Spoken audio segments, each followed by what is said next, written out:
Prezados irmãos e prezadas irmãs, estamos diante mais de um estudo da Escola Bíblica Dominical da Igreja Evangélica Congregacional do Largo do Tanque.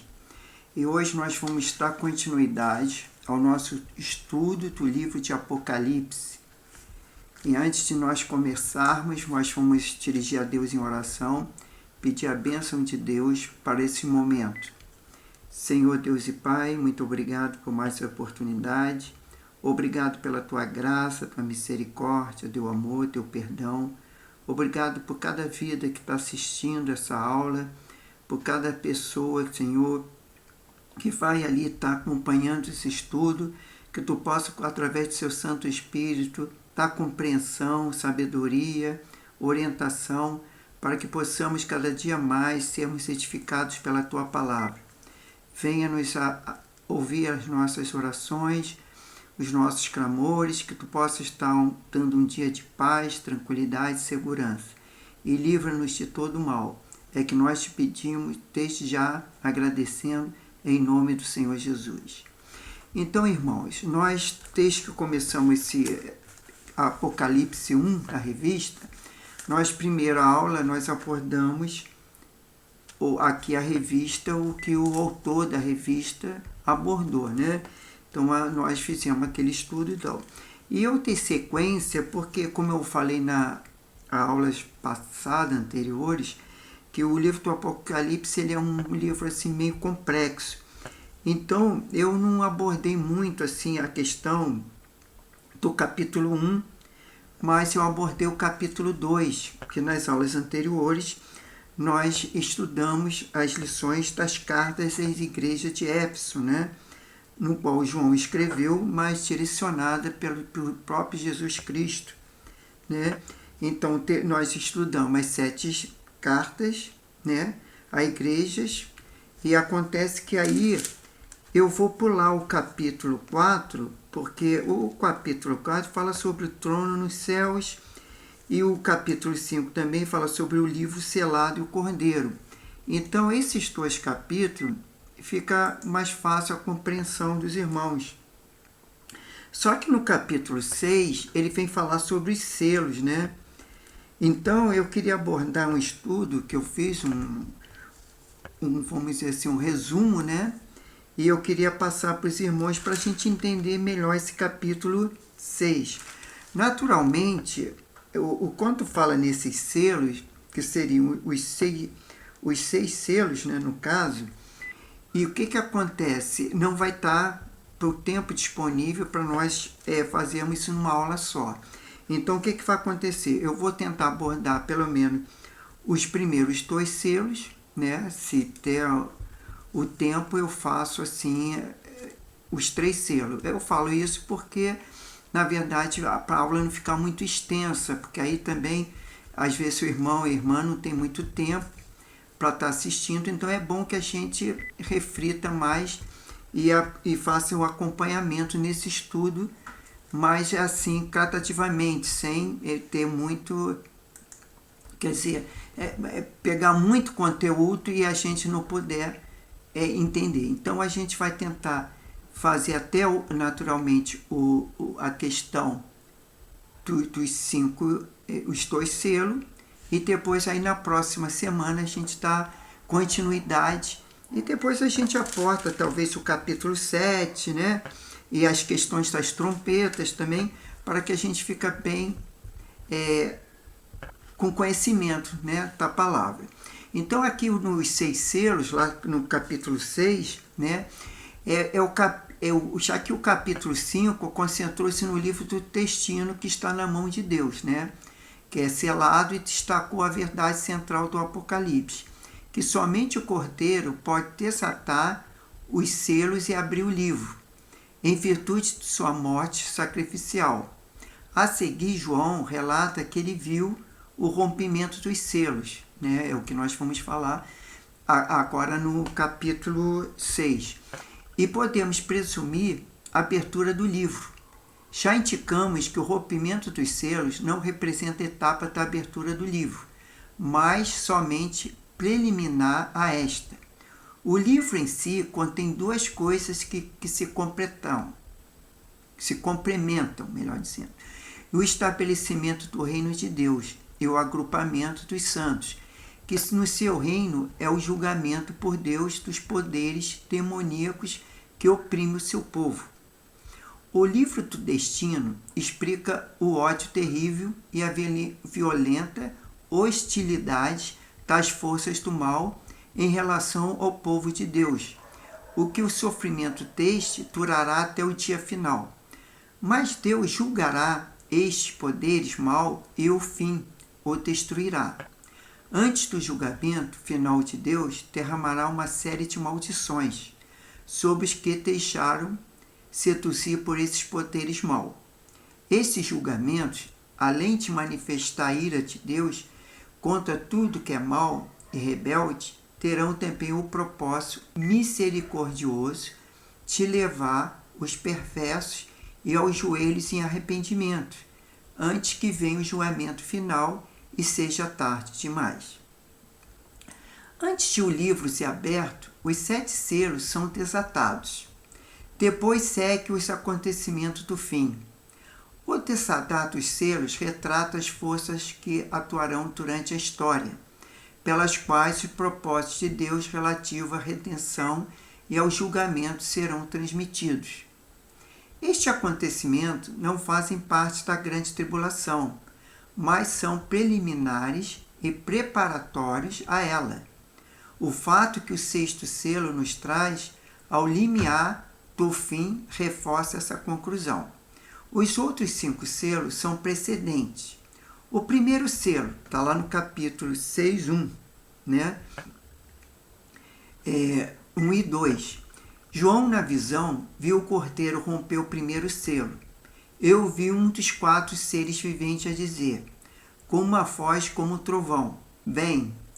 Muitos copistas do manuscrito grego entenderam que isto era um convite para que João viesse e olhasse o momento da abertura do selo, da maneira que acrescentaram, e veja, algumas traduções ainda contêm esta falha.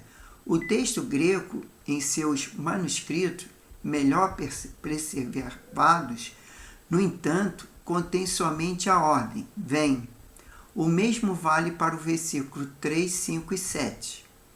Uma interpretação diferente acha que o convite vem é paralelo ao 22:17, onde diz, o Espírito e a noiva dizem, vem. Aquele que ouve diga, vem. Interpretado assim, o convite seria Cristo, para que venha em poder de vitória. Este ponto de vista se passeia na suposição de os 4 seres viventes que representam os poderes da natureza, que anseia pela redenção final e ser obtida quando o Senhor voltar, em Romanos 8, 22. E de maneira que a natureza que está pedindo que Cristo venha, um convite como este. Todavia, neste contexto de abertura do primeiro selo é difícil.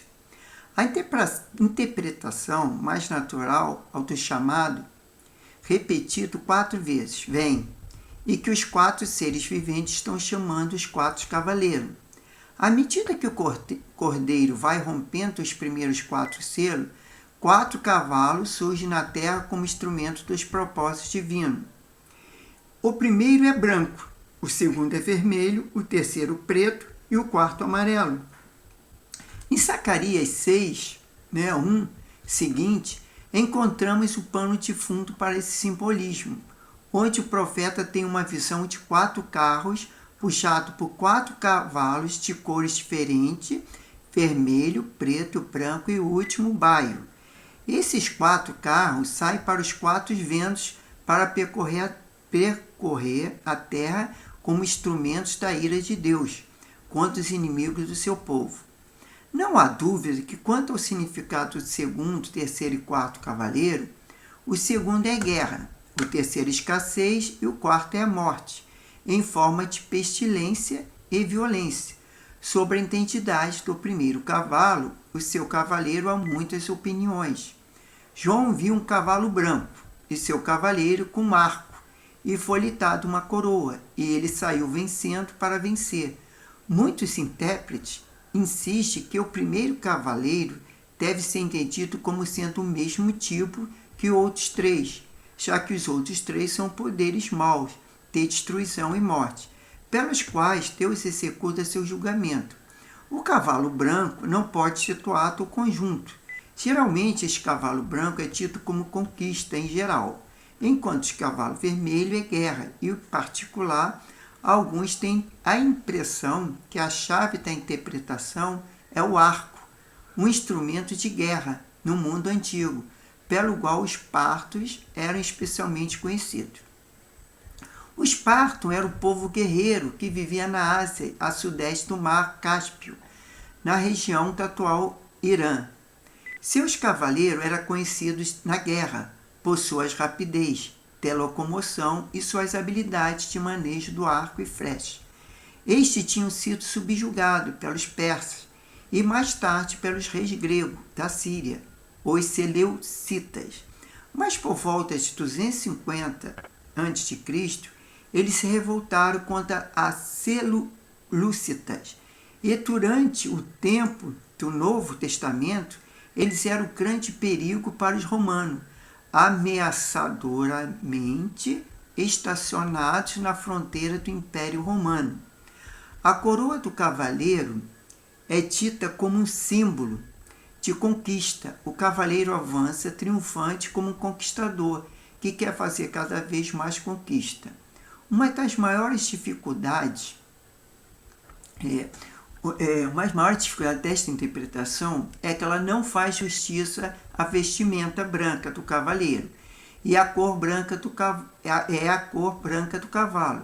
E na identificação dos outros, três cavaleiros, a cor é de grande importância. Nas entradas triunfais dos generais romanos, eles não costumavam cavalgar um cavalo branco, mas geralmente andavam no cavalo puxado por 4 cavalos, uma quadriga. Outros intérpretes apontam para a semelhança óbvia deste cavaleiro, como Cristo, conquistador, em Apocalipse 19, 1:11. Naquela passagem, Cristo está cavalgando um cavalo branco e tendo em sua cabeça muitos diademas. Uma representação do Cristo vitorioso, neste contexto, no entanto, está fora de lugar. Além disto, é difícil conceber Cristo voltando em resposta ao chamado dos seres viventes. A cor branca, todavia, pode ser a chave para identificar o primeiro cavaleiro, porque no Apocalipse o branco sempre é um símbolo de Cristo, ou de algo relacionado com ele, ou de vitória espiritual. O Cristo exaltado tem cabelos brancos, como a lã, e os fiéis receberão uma pedra branca como um novo nome inscrito. Está lá em Apocalipse 2,17.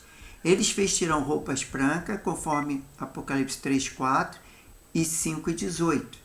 Os 24 anciões estão vestidos de branco, e os mártires receberão roupas brancas, conforme Apocalipse 6,11, bem como a multidão inumerável. O Filho do Homem é visto sobre uma nuvem branca, conforme Apocalipse 14,14. Ele volta montado em um cavalo branco, acompanhado do exército do céu, que estão vestidos de branco e montam cavalos brancos. No julgamento final, Deus está sentado em um trono branco, conforme 20:11. Considerando essas evidências amplas, podemos procurar uma interpretação do cavalo branco que o relacione com algo associado a Cristo e a vida espiritual. O primeiro selo não traz nenhuma maldição consigo, como os 3 seguintes, que apoia esta conclusão. Fora do Apocalipse, podemos encontrar outra chave para o significado dos selos. Muitos comentadores já apontaram para a semelhança que há entre a estrutura dos 7 selos e o discurso do Monte das Oliveiras, em Marcos 13 e Mateus 24. Marcos 3, 5-13, descreve que ele é chamado o princípio do sofrimento, ou melhor, o princípio das dores. O reino de Deus não será estabelecido em um único momento, mas o futuro será um período de guerra e rumores de guerra. os conflitos, terremotos e perseguição até a morte, Mateus acrescenta que também haverá fome, conforme lá em Mateus 24, 7. Esses males preliminares que caracterizam o princípio das dores serão seguidos de um período curto de grande tribulação, conforme Marcos 13, 19. Tal como o mundo nunca viu. Quanto ao abominável da desolação, o grande terror, o anticristo perseguiu sem trégua o povo de Deus. Depois disto, Cristo virá e reunirá os santos no reino de Deus. No discurso do Monte das Oliveiras, aparece a mesma estrutura de pensamento do Apocalipse. Uma época de dificuldades preliminares, marcada por males na sociedade humana e natureza dos 7 selos, segundo de um tempo curto, mas terrível de grande tribulação, as 7 trombetas, os 7 flagelos e a besta. No período mal preliminar, há, todavia, uma nota positiva, relatada com algumas diferenças por Marcos e Mateus, mas é necessário que o Evangelho seja pregado e todas as nações, conforme Marcos 13, 10, que será pregado este Evangelho do Reino por todo o mundo, para testemunho a todas as nações. Então se virá o fim, conforme Mateus 24, 14. Esta época não será de sofrimento, sem nenhum alívio. Quando o povo de Deus estiver impotente e passivo, à mercê dos poderes hostis, o reino de Deus somente será estabelecido quando o Filho do Homem voltar. Por isso, este período será de grande tensão entre os males característicos da história, que aflige principalmente os seguidores de Jesus. É a pregação ativa e agressiva do Evangelho do Reino por estes mesmos discípulos. Na visão que João teve do cavalo branco, esta verdade é apresentada muito bem. O cavaleiro não é o próprio Cristo, mas simboliza a pregação do Evangelho de Cristo em todo o mundo. E os detalhes do cavaleiro não enfraqueceram esta conclusão. Na Escritura, muitas vezes o arco é um símbolo de vitória divina. Tiras e descoberto o teu arco, e farta as tuas aljavas e flechas. Na sua indignação, marcha pelas terras. Na tua ira, calca os pés às nações. Tu sai para o salvamento do teu povo, para salvar o teu ungido, conforme lá em Abacuque 3, 9, 12 e 13. Veja também Isaías 41, 2, 49, 2 e 3, Zacarias 9, 13 e Salmo 45, 4 e 5. A coroa é um símbolo cujo significado é esclarecimento pelas palavras. Saiu vencendo e para vencer. Tá? Tem essa frase. Isto não implica necessariamente em conquista completa e absoluta, mas que a pregação do Evangelho obterá vitórias. Ele será pregado efetivamente em todo o mundo, apesar do ambiente mau e hostil caracterizado pelo ódio, luta e oposição de humanos. O Evangelho alcançará vitoriosamente todo o mundo. Estamos aqui diante de uma palavra de confiança, combinada com um tom realista, para a igreja do primeiro século e de qualquer época posterior. Como o povo pode se devotar a algo que acha que só sofrerá derrotas? A primeira geração de crentes sofreu, e alguns dos imperadores posteriores se esforçaram com determinação para exterminá-los completamente. Mas, apesar de todos os tipos de oposição, a igreja difundiu com efetividade e vitória e o evangelho em todo o mundo romano, até que o império suspendeu sua violenta oposição. Nós não esperamos a vinda do reino de Deus e o julgamento do mundo mau, antes que Cristo retorne. Mas nós, como portadores atuais do Evangelho, do Reino, esperamos ver vitórias conquistadas pelo poder deste Evangelho. Já o segundo selo, conforme lá no capítulo 6, 3 e 4, depois que o segundo selo foi aberto, um dos seres viventes chamou um cavalo vermelho e o seu cavaleiro, e lhe foi dado a tirar a paz da terra. Ele também dada uma grande espada. Foi dada uma grande espada. Obviamente, isto é um símbolo de guerra e derramamento de sangue. O tempo de João, o fim do primeiro século, não estava tanto caracterizado por guerra. Os exércitos romanos tinham isto sim, esmagado com seu poder qualquer resistência, de maneira que havia paz da Armênia à Espanha. O grande Pax Romano proporcionou ao mundo do Mediterrâneo alguns séculos de paz que o mundo ocidental nunca mais experimentou depois disso.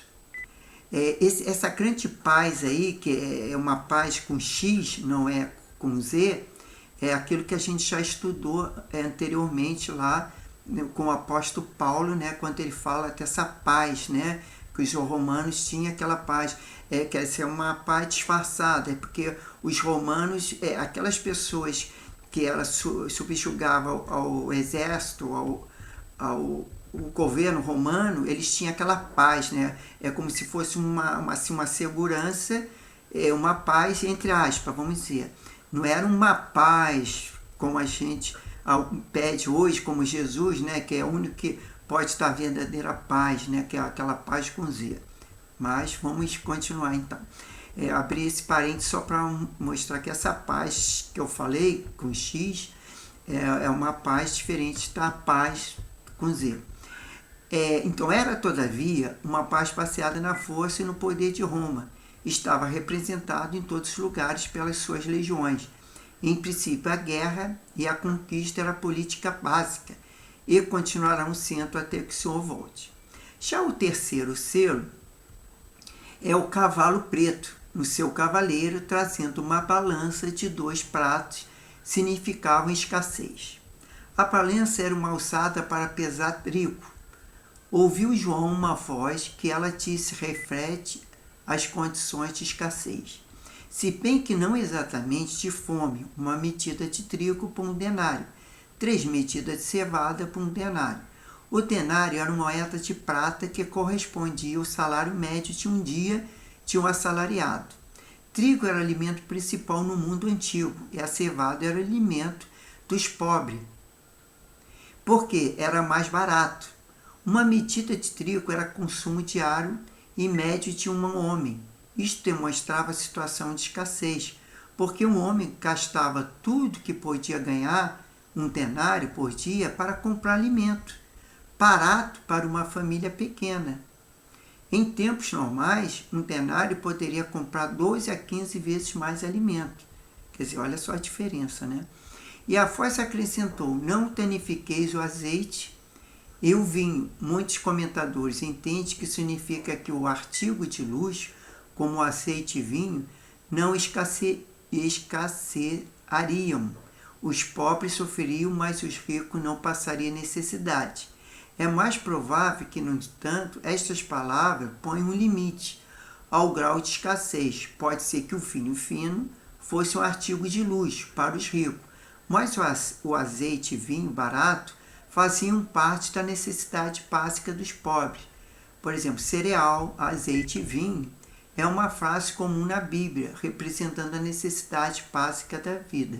Aí temos lá, por exemplo, Deuteronômio fala 7,13, temos em Crônica, 2 Crônica 32, 28, Neemias 5,11, Oséias 2,8, né? Ageu 1,11. Estes eram os principais produtos nos países da região e eram essenciais à vida normal destes países, e não um luxo. Por isso o cavalo preto representava uma situação de necessidade, mas não de fome, catastrófica. Também isto não pertence à grande população, mas o princípio das dores. O quarto selo. O cavalo amarelo representava a morte pela fome, pela peste e pelas feras.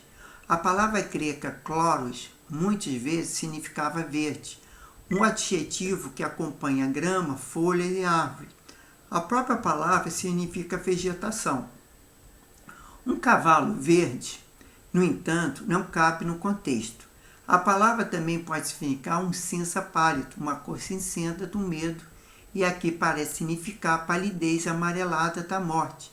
Não representa a morte em geral, mas morte causada pelas coisas mencionadas. O inferno estava seguindo o cavalo amarelo da morte. Não está claro como João viu isto. Se o inferno está montado em outro cavalo ou andando a pé atrás da morte, ou do mesmo cavalo com esta, em qualquer dos casos a ideia fica clara. O inferno, o Hades em grego, na verdade significa o mundo dos mortos. E os Hades acompanham a morte para recolher todos que são vitimados por fome, mortandade, doença e feras, e a morte é a espada diferente da praga do segundo cavaleiro. Guerra que no sentido que pode incluir todos os tipos de morte, violenta tal como assassinato, além de guerra.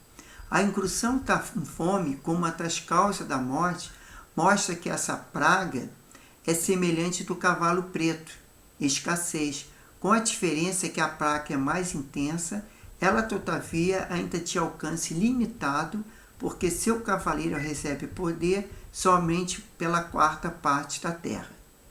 E o quinto selo?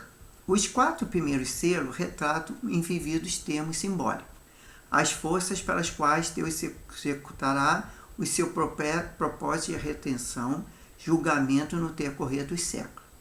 Em outras palavras, eles representam o caráter da época do seu relacionamento com o reino de Deus. A pregação do reino será executada com eficiência, mas em um ambiente hostil, que apesar da presença do evangelho do reino, será caracterizado por guerra, sofrimento causado por necessidades materiais, econômica e morte. Isto deixa claro que o reino de Deus não está estabelecido em sua plenitude na nossa época. Um ensino com paralelos evidentes no discurso que Nosso Senhor fez ao Monte das Oliveiras, em Mateus 24 e Marcos 13, é a outra realidade que a igreja tem que enfrentar ou cumprir sua missão de proclamar o evangelho do reino e perseguição e martírio. Isto é demonstrado em 4 muitos nítidos. João viu debaixo do altar as almas daqueles que iam se mortos por causa da palavra de Deus e por causa do testemunho que sustentavam. A menção do altar cria uma questão difícil. É este o altar do sacrifício que estava diante do templo, no pátio dos sacerdotes? Ou é o altar de incenso que estava dentro do templo, diante da cortina que separava o santo lugar do santo dos santos? Quer dizer, tem essa dúvida, né? É uma pergunta. Esta é a primeira menção do altar, no capítulo 4, onde é descrito o céu como sala do trono do Rei Celestial. O cheio de anjos com adoração não menciona onde estava o altar em relação ao trono, né? Em relação ao trono não coisa. Como o céu pode ser descrito no mesmo tempo como a sala do trono do templo, né? É outra pergunta. E precisamente a fluidez do pensamento apocalipse é que possibilita isto. Então, a questão é, dando continuidade, as visões apocalípticas não pretendem ser fotografias de fatos subjetivos. Geralmente elas são representações simbólicas de realidades espirituais, quase imaginável. Na verdade, Deus não está sentado sobre um trono. Ele é um espírito eterno, que nem está de pé, nem senta, nem se deita. O quadro de Deus sentado no trono é uma maneira simbólica de deixar claro a realeza e a soberania da divindade. Alguns intérpretes insistem que o altar tem que ser o altar do incenso, porque desde o sacrifício de Cristo na cruz, não há mais lugar para sacrifício.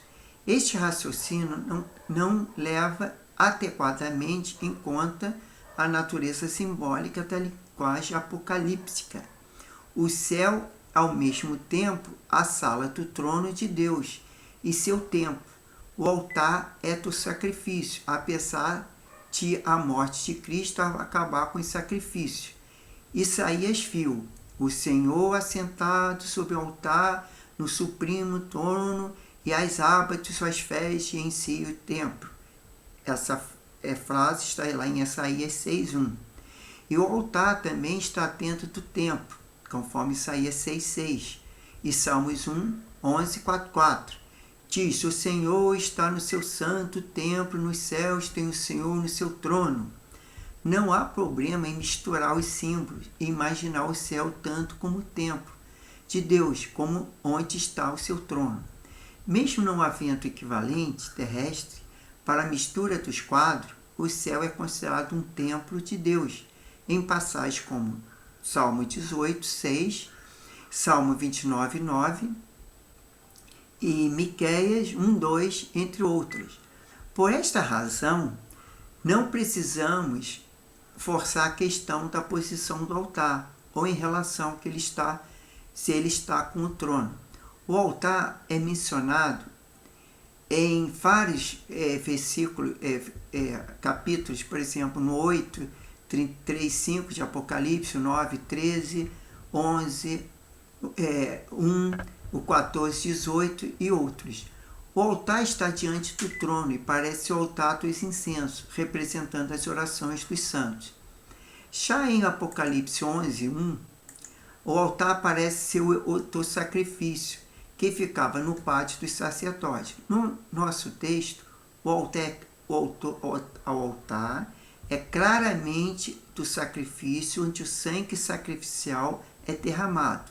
João viu as almas dos mártires debaixo do altar, mas isso nada tem a ver com o estado intermediário dos mortos, em sua situação daquele momento. É só uma maneira vivida de mostrar que eles foram martirizados pelo nome do seu Deus.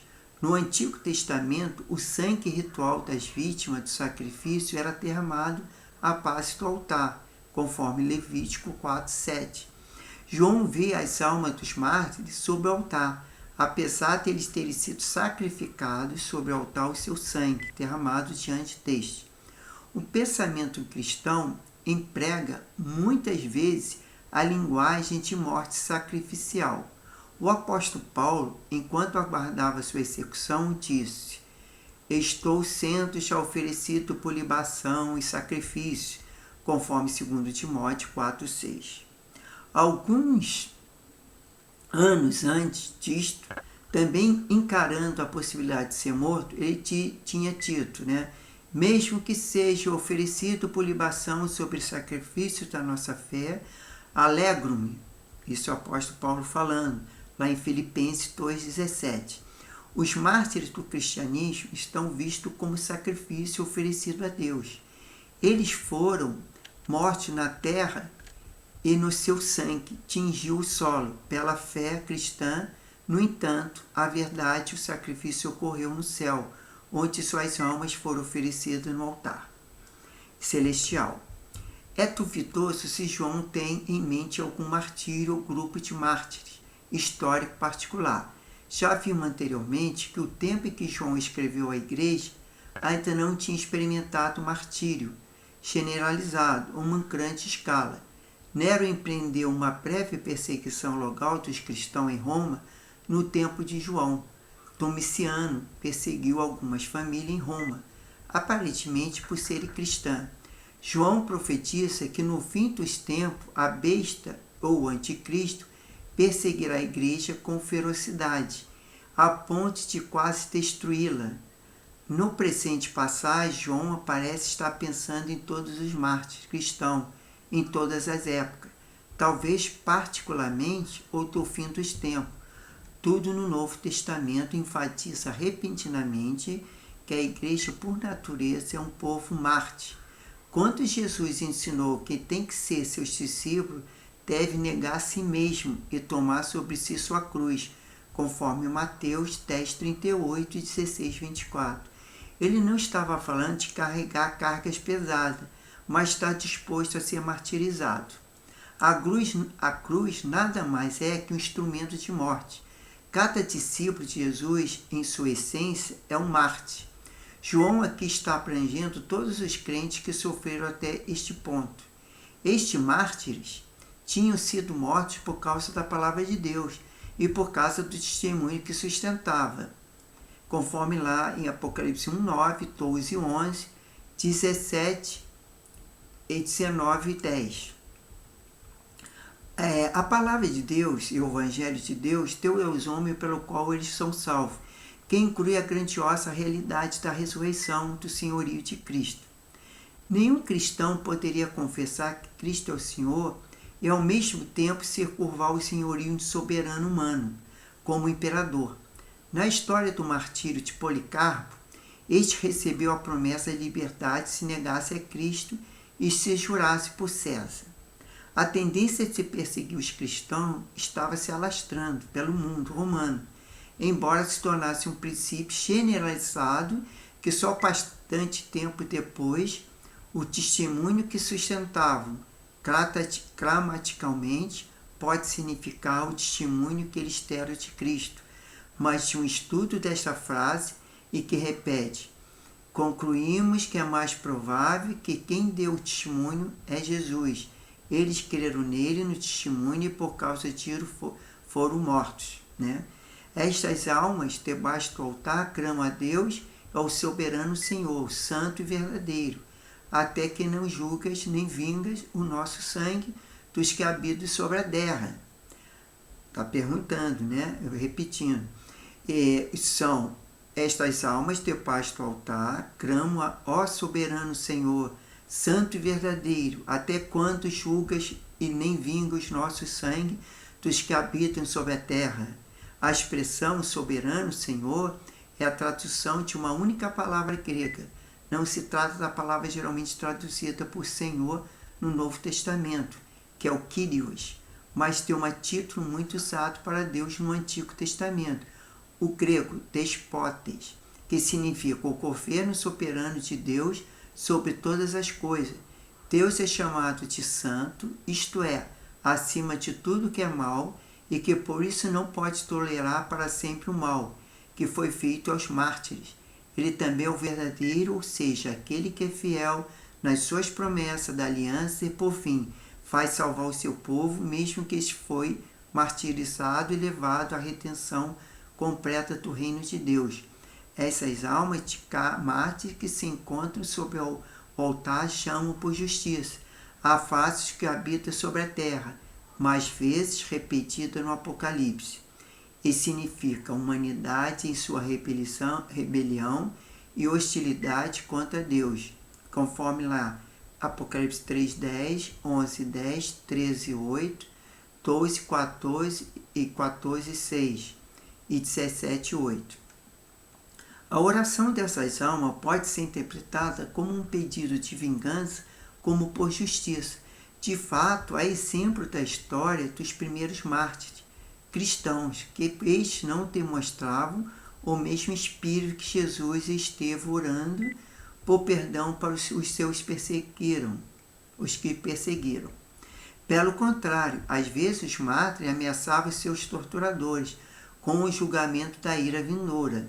A Escritura tivesse contra este o espírito de vingança, proibindo a vingança pessoal, estimulando os cristãos perseguidos a dar comida a inimigo, com fome e bebida aos que estão com sede.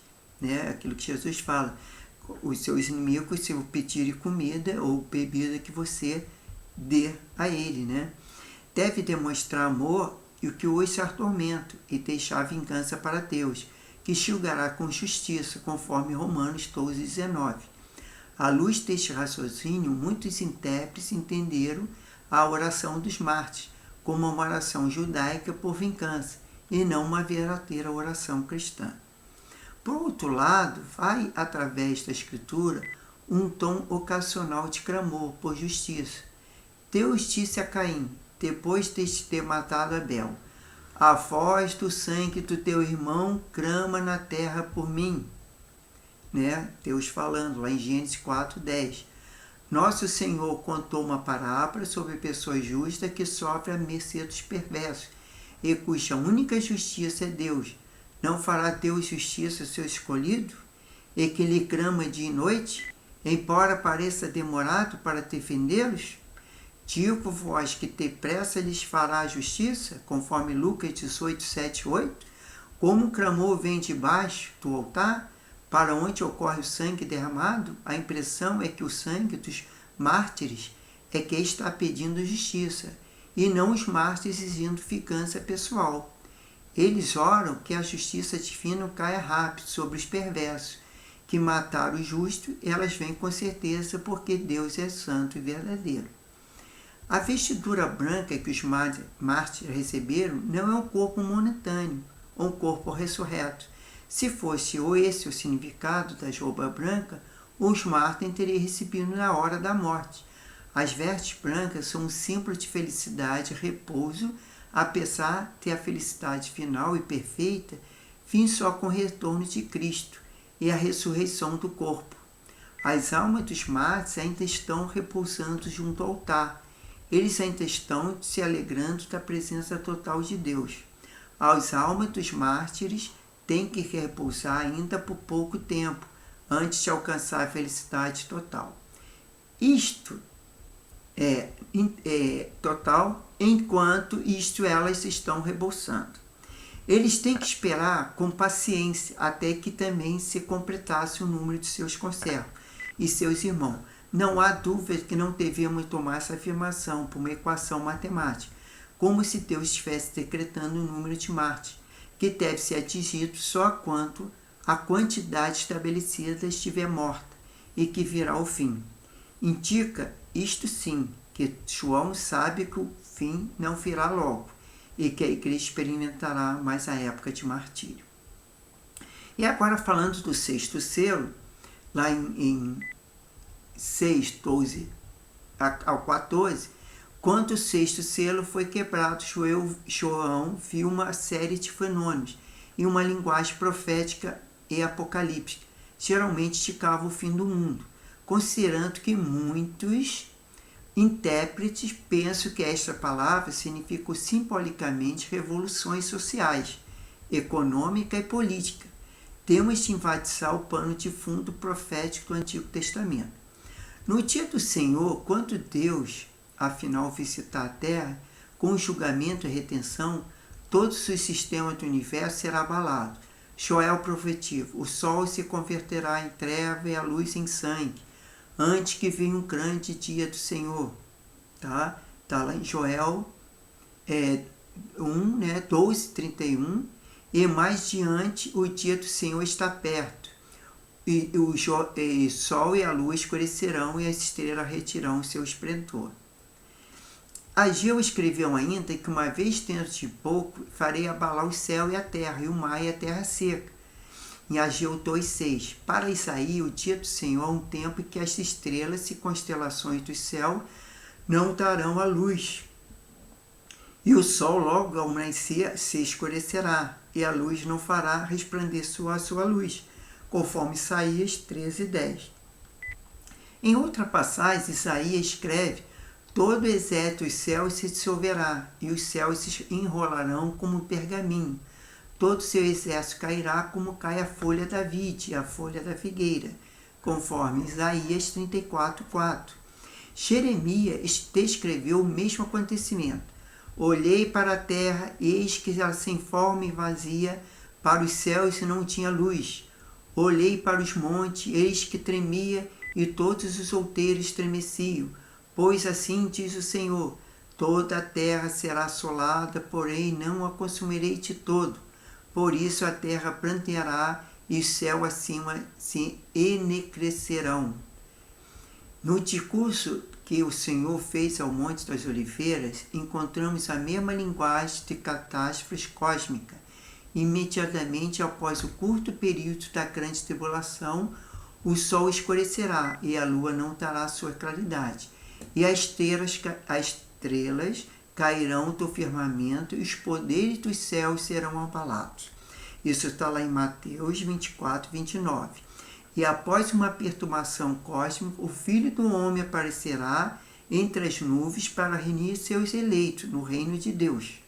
A linguagem que João emprega é tão semelhante à profecia de Mateus 24, que é difícil que João não a conhecesse, melhor dizendo.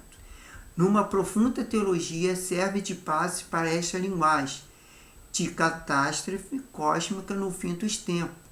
Ela ilustra a transcendência de Deus e como criação dependente do seu Criador.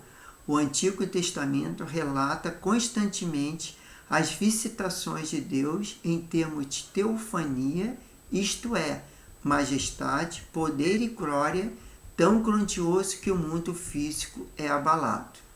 A ilustração mais notável disso é quando Deus aparece no Monte Sinai.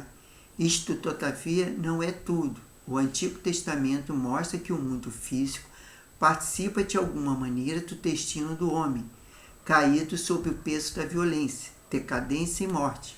Por esta razão, sujeito ao julgamento divino e precisando da salvação, falando da catástrofe cósmica no fim dos tempos, quando Deus visitar sua criação no dia do Senhor, a Bíblia estará transcrevendo de maneira pitoresca o julgamento divino que desaba sobre o mundo.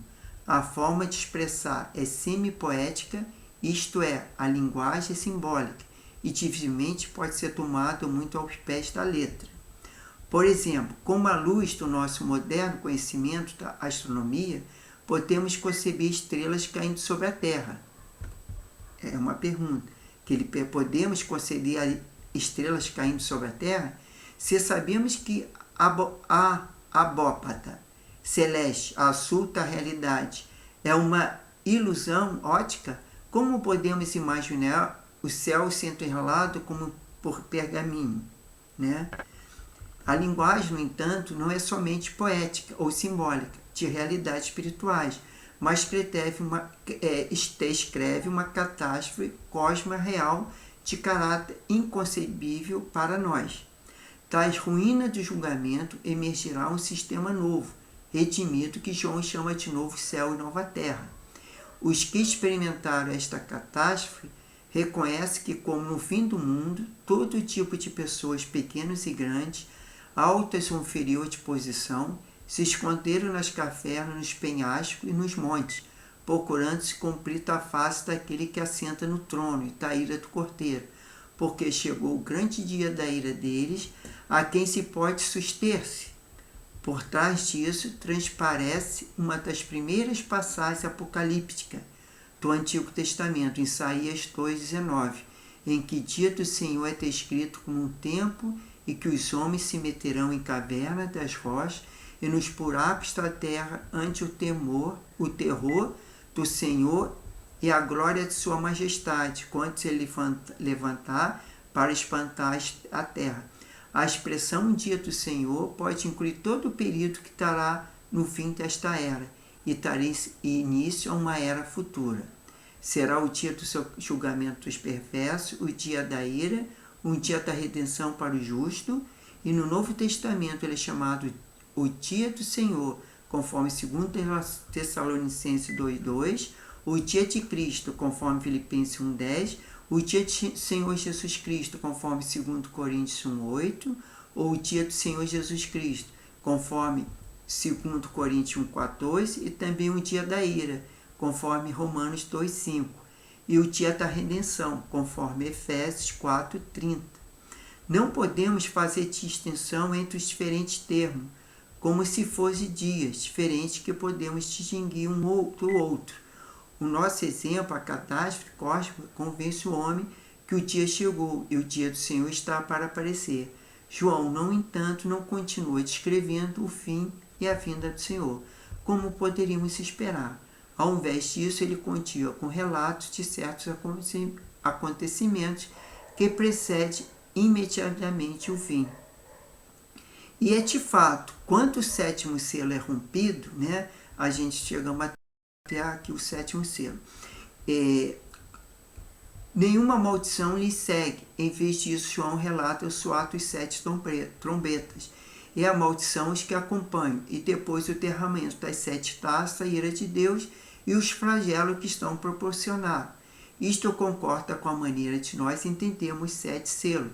interpretamos certos selos como força que estarão atuantes durante as épocas somente preliminares à abertura do livro. O rompimento de selo não está revelado à parte do livro, como se fosse capítulo por capítulo. Todos eles têm que ser desatados antes que o livro possa ser aberto. O sexto selo nos leva a liminar da abertura do livro e do acontecimento do fim. Com o rompimento do sétimo selo, o livro pode ser aberto, revelando seu conteúdo. O livro contém as profecias do fim do mundo, o fim, e não consiste em uma só evento, mas uma série de acontecimentos. Desse fazem parte a ira de Deus, que é derramada sobre uma civilização rebelde, e o julgamento do anticristo, a destruição dos seus exércitos, bem como a ressurreição dos mortos e o estabelecimento do reino de Deus. De maneira que podemos concluir que o sexto selo nos traz ao liminar do fim, então João recua, de alguma forma, para contar a história ao fim com mais detalhe. E o sétimo selo, ao ser quebrado, abre o livro e inicia a história dos acontecimentos no tempo final. Este é o conteúdo do Apocalipse daqui em diante. Então, a gente vê o que acontece? Houve os 6 selos, e no sexto selo houve uma preliminar, né? Vamos dizer assim, que antecipou, e depois no sétimo selo é quando abre-se o livro, e aí vem tudo aquilo que a gente depois vamos dar continuidade na nossa estudo sobre Apocalipse.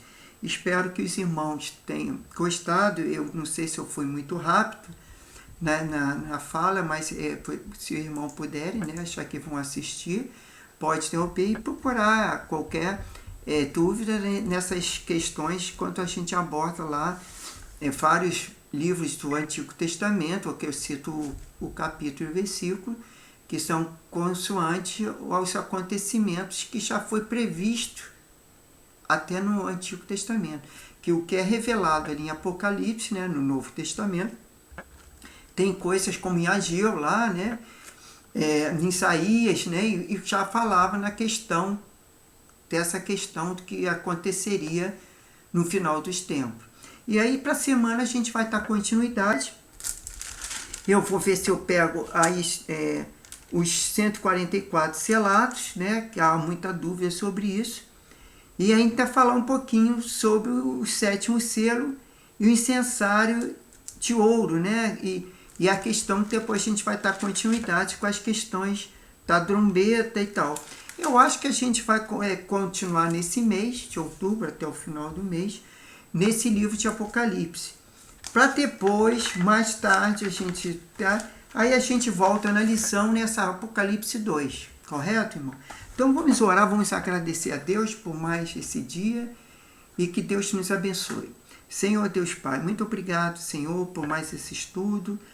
Continue me abençoando, me dando capacidade, Senhor, para aprender mais de Ti e passarmos essa informação para nossos irmãos, Senhor, porque é a Tua palavra que nos certifica, Senhor, é a Tua palavra que nos faz crescer em santidade, Senhor, porque, Senhor, nós precisamos ter o conhecimento da Tua palavra para não pecar contra Ti, para saber que, Senhor, essas coisas que vão acontecer no final dos tempos, Senhor, que virá a ira do Senhor, como ali está na sua palavra, mas nós não vamos experimentar isso, Senhor.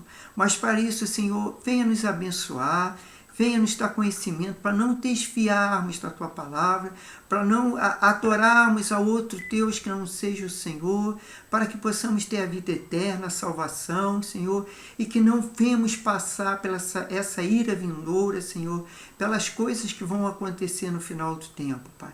Mas que todos nós sejamos salvos, libertos, e que Tu possa alcançar vidas, Senhor, que possa entender, Senhor, a necessidade da salvação em Cristo Jesus. Ter um domingo de paz, tranquilidade, um culto abençoado na Tua igreja, ou enquanto aqueles que vão participar da Santa Ceia, vai nos preparando, nos abençoando para participarmos, e que Tu venha abençoar a palavra, a Tua palavra ali no sentido que venha falar aos nossos corações. perdoa os nossos pecados, assim como nós perdoamos nossos devedores, e temos um domingo abençoado e uma semana abençoada, Pai. É isso que eu te peço, te agradeço, em nome do Senhor Jesus. Amém. Irmãos, fiquem na paz e até a próxima